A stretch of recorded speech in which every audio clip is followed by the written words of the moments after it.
मित्रों नमस्कार। अपने बीच भारतीय जनता पार्टी के वरिष्ठ नेता और देश के शिक्षा मंत्री माननीय धर्मेंद्र प्रधान जी हैं। हमारे पार्टी के राष्ट्रीय महामंत्री श्री अरुण सिंह जी हैं और भारतीय जनता पार्टी के राष्ट्रीय मीडिया प्रमुख मुख्य प्रवक्ता सांसद अनिल बलूनी जी हैं। निरंतर भारत के माननीय प्रधानमंत्री नरेंद्र मोदी जी के प्रति विश्वास प्रकट करते हुए और विकास की मुख्य धारा में साथ रहते हुए देश के वरिष्ठ नेताओं का पार्टी के अंदर पार्टी के प्रति आस्था प्रकट करते हुए सदस्यता ग्रहण कर रहे हैं। ऐसे में बिहार की राजनीति में जंगल राज से परिवर्तन के सूत्रधार और पूर्व भारतीय प्रशासनिक सेवा के वरिष्ठ अधिकारी, पूर्व केंद्रीय मंत्री और सबसे विशेष बात जनता दल यू के पूर्व राष्ट्रीय अध्यक्ष माननीय रामचंद्र प्रसाद सिंह जी को माननीय धर्मेंद्र प्रधान जी से आग्रह होगा आज पार्टी की विधिवत सदस्यता ग्रहण करें।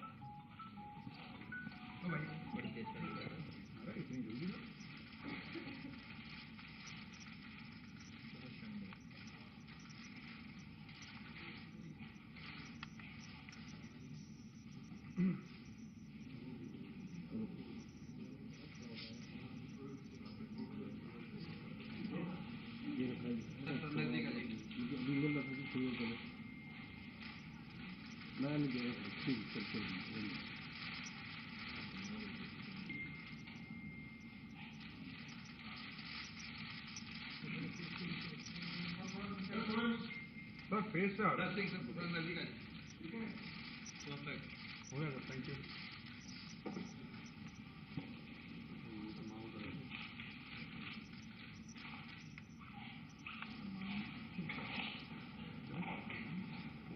मेरा विनम्र निवेदन है माननीय धर्मेंद्र प्रधान जी से कि आप संबोधित करें। माननीय धर्मेंद्र जी। धन्यवाद संजय जी। मित्रों, मैं भारतीय जनता पार्टी में औपचारिक रूप में आदरणीय श्री आरसीपी सिंह जी को स्वागत करता हूं। आरसीपी सिंह जी आज से प्रधानमंत्री नरेंद्र मोदी जी की नेतृत्व में, आदरणीय जगत प्रकाश नड्डा जी की नेतृत्व में भारतीय जनता पार्टी की एक कार्यकर्ता के नाते काम करेंगे। मित्रों, संजोग से मेरा भी कुछ दिन बिहार से संपर्क रहा। मैं बिहार की भारतीय जनता पार्टी की कार्यकर्ता के रूप में काम किया, जिसके बारे में संजय जी ने उल्लेख किया। बिहार में एक कानून की राज स्थापित हो, बिहार में विकास हो, बिहार में महिलाओं की सुरक्षा बढ़े, नागरिकों की सुरक्षा बढ़े, नौजवानों को अवसर मिले, इस प्रकार की राजनीतिक मुद्दे पे अटल जी की मार्गदर्शन में, स्वर्गीय जॉर्ज फर्नांडिस की मार्गदर्शन में एक राजनीतिक गठबंधन हुई थी। आज की बिहार को पटरी में रखने के लिए उस गठबंधन की बड़ी भूमिका रही। कई दिनों तक हम लोगों ने उस एक्सपेरिमेंट को चलाया, लेकिन उस एक्सपेरिमेंट को अपने निहित राजनीतिक उद्देश्य से, अपने निजी राजनीतिक एम्बिशन को चरितार्थ करने के लिए बिहार की मौजूदा मुख्यमंत्री नीतीश कुमार जी बार बार उस पे पीछे से छुराघात करते रहे। तभी जब हम काम इकट्ठा करते थे, हम रामचंद्र बाबू जी से बातचीत भी करते थे।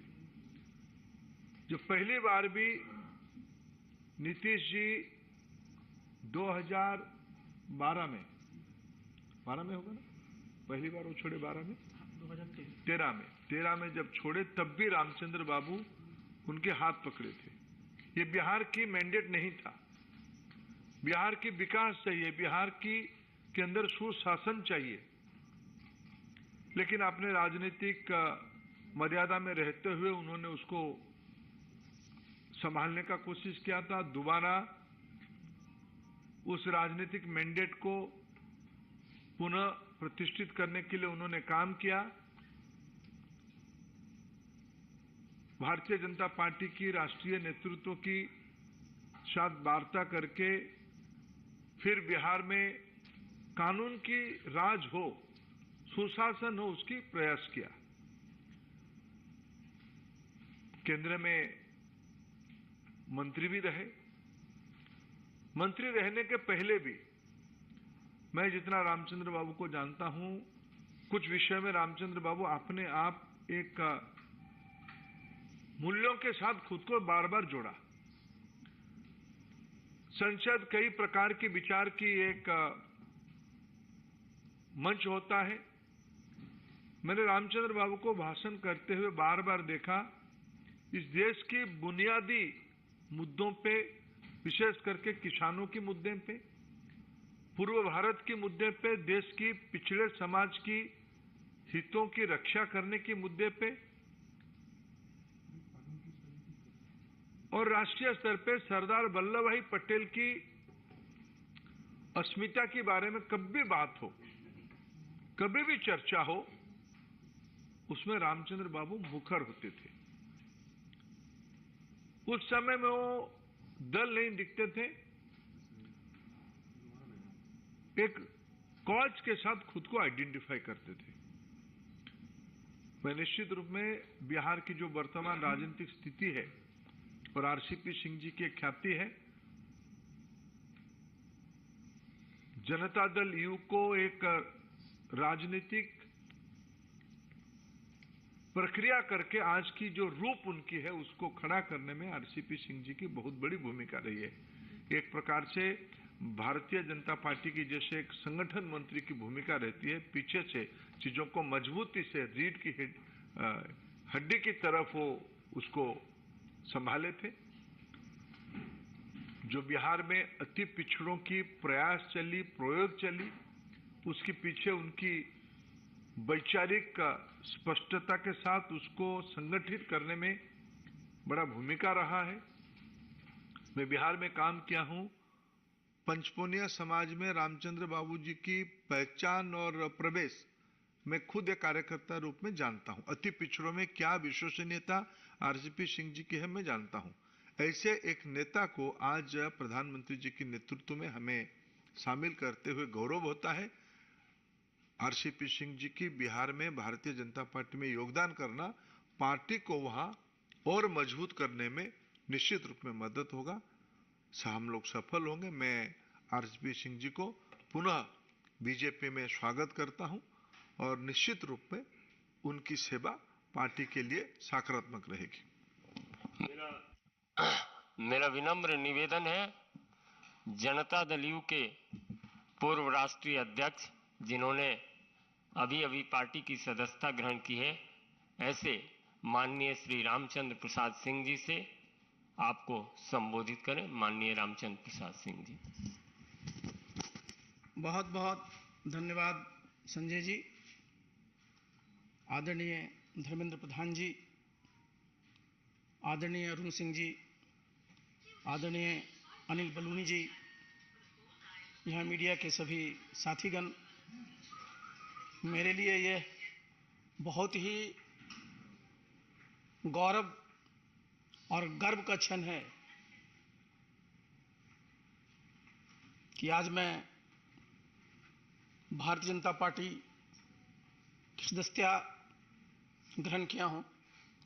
इसके लिए सबसे पहले तो मैं माननीय प्रधानमंत्री जी को, पार्टी के राष्ट्रीय अध्यक्ष आदरणीय नड्डा जी को, गृह मंत्री आदरणीय अमित शाह जी को, और जिनके हाथों से आज मैंने सदस्यता ग्रहण किया, आदरणीय धर्मेंद्र प्रधान जी के प्रति आभार प्रकट करता हूं कि मुझे आज यहाँ उन्होंने सदस्यता ग्रहण करवाया। और मैंने इसलिए अपना बताया कि गौरव की बात है कि आज आप देखिए, विश्व की सबसे बड़ी आबादी का देश भारतवर्ष है, सबसे बड़ा लोकतंत्र भारतवर्ष है, और इस भारतवर्ष में सबसे बड़ी जो पॉलिटिकल पार्टी है, जो राजनीतिक दल है, वो भारतीय जनता दल है, भारतीय जनता पार्टी है।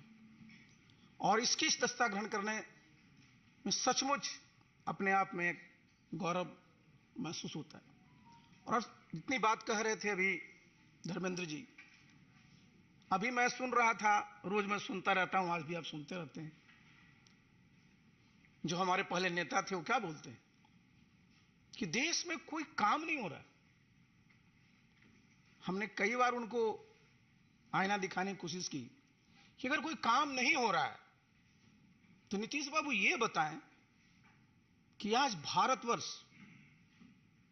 दुनिया में 5वीं सबसे बड़ी अर्थव्यवस्था है। ये कैसे हुआ? ऐसे तो नहीं हुआ। आज अभी मैं आया यहां, उसके पहले मैं देखा मुंबई में उनका प्रेस कॉन्फ्रेंस चल रहा है, बड़ी बड़ी बातें कर रहे हैं। गए किस काम के लिए? जरा सोचिए कि देश कहां चला गया और बिहार आज भी कहां है। पहले क्या बात करते थे वो? जब भी उनके पास जाइए कहेंगे मैं बिल्कुल क्राइम के खिलाफ हूं, करप्शन के खिलाफ हूं। उनको सी शब्द से बड़ा प्रेम रहता है, लेकिन सी से चेयर भी होता है, तो कुर्सी के लिए ही आजकल सब काम में लगे। आप बिहार में चले जाइए साहब, बता रहे थे धर्मेंद्र जी कितनी मेहनत की गई थी जब 2005 में सरकार बनी थी एनडीए की, किस प्रकार से वहां कानून का राज स्थापित किया गया था, किस प्रकार से सब व्यवस्था की गई थी। और आज बिहार में जाइए, सब तार कतार हो गया। 2005 से भी बुरी स्थिति होगी कैसे नहीं साहब? आप एक मुख्यमंत्री का नाम बता दीजिए पूरे देश में जो 3 दिन में 3 प्रदेश में है। एक दिन उड़ीसा में, दूसरे दिन झारखंड में, तीसरे दिन महाराष्ट्र में। किस काम के लिए है? बिहार की जनता ने उनको मैंडेट दिया था, बिहार को विकसित प्रदेश बनाएंगे, बिहार में जो बेरोजगारी है उसको खत्म करेंगे, बिहार के जो बेरोजगार नौजवान उनको नौकरी देंगे। और आप लगे हुए कहां हैं? कहते हैं साहब मैं तो सबकी एकजुटता कर रहा हूं, विपक्षी एकता कर रहा हूं। नीतीश बाबू, आप बार बार इतिहास की बात करते हैं, इतिहास भूलिए मत। हमेशा जब भी ये लोकसभा का चुनाव आता है, 2019 को याद कर लीजिए, उस समय भी साहब विपक्षी एकता की बात चली थी। 2019 में आप देखिए यूनाइटेड इंडिया करके रैली कितनी बड़ी बड़ी हुई थी। लेकिन आप क्या एकता करिएगा? आपका नेता कौन है? बिना नेता को एकता होता है क्या? नेतृत्व कौन करता है? और इस देश का जरा दुर्भाग्य देखिए साहब, जब 1989 के बाद से देखिए 2004 तक कितने प्रधानमंत्री हुए, कितने वर्षों में देश की स्थिति क्या हो गई? देश का सोना भी बाहर गिरवी रखना पड़ा था। और आज भारत G20 का प्रेसिडेंट है। मैंने जैसे पहले भी कहा, 5वीं आर्थिक पावर है, और प्रधानमंत्री जी ने इस देश की एक पहचान दुनिया में दिया है। तो ये गौरव का सबके लिए विषय है। लेकिन किस काम में लगे हुए? बिहार को आगे नहीं ले जाना है, बल्कि जो मैं बार बार कहता हूं कि लोग उनको बोल देते हैं पीएम। तो मैं इस बात को कहा था कि नीतीश बाबू अब पीएम थे, पीएम हैं और पीएम रहिएगा। लेकिन पीएम का मतलब क्या होता है? पी मतलब पलटी, एम मतलब मार। पहचान क्या बनी है? बताइए साहब, कितने बार आपने विश्वासघात किया है? तो ऐसे साहब समाज का और देश का कल्याण नहीं होता है। तो मैंने इन सब चीजों के मद्देनजर मैंने तय किया कि मैं उस पार्टी का मैं राष्ट्रीय अध्यक्ष भी था। बिहार में उस पार्टी को मैंने गांव गांव तक पहुंचाया, जितने बूथ है वहां तक पहुंचाया। आज क्या स्थिति है? सब जितने कार्यकर्ता हैं सब हमसे पूछते हैं सर कुछ निर्णय लीजिए। आज निर्णय हुआ है, आप देखिएगा बिहार में नीतीश बाबू का कुछ नहीं बचेगा जी। अपने रहेंगे, उनके राष्ट्रीय अध्यक्ष रहेंगे, और जिसको मैं भुंजा पार्टी कहता हूं वो रहेंगे। बाकी सारा का सारा बिहार चाहता है कि केंद्र में जिस प्रकार से आदरणीय नरेंद्र मोदी जी देश के गरीब लोगों के लिए काम कर रहे हैं, उसी प्रकार से बिहार में भी काम हो। अब वो बताते हैं कि साहब गरीबों को कोई काम नहीं होता। भाई प्रधानमंत्री किसान सम्मान निधि योजना में तो गांव में रहता हूं, इस्तीफा देने के बाद अपने गांव में रहता हूं। किसी समाज का हो, किसी धर्म का मानने वाला हो, सबके खाते में 6,000 रुपया जा रहा है कि नहीं जा रहा है? सबको महीने में प्रति व्यक्ति 5 किलो अनाज मिल रहा है कि नहीं मिल रहा है? ये क्या है नीतीश बाबू? ये साधारण उपलब्धि है। तो इसलिए साथियों, इन सब चीजों को देखते हुए मैंने सोचा कि जब आप फिर से वहीं पहुंच गए हैं, फिर से इनका क्या था, नीतीश बाबू का पूरा वजूद क्या था? इन्होंने संघर्ष के खिलाफ किया था, आरजेडी के खिलाफ, और आज उन्हीं गोद में बैठे हुए हैं और कह रहे हैं आजीवन वहीं रहना है। तो मेरे ऐसा व्यक्ति के पास आस्था क्या था? मैंने 6 अगस्त को इस्तीफा दिया था और आज 11 मई को मैंने भारतीय जनता पार्टी की सदस्यता ग्रहण की है। बस भगवान से मैं यही प्रार्थना करूंगा, मुझे ताकत दें और मैं पूरी अपने सामर्थ्य के साथ इस दल की, इस देश की और प्रदेश की सेवा कर सकूं। बहुत बहुत धन्यवाद।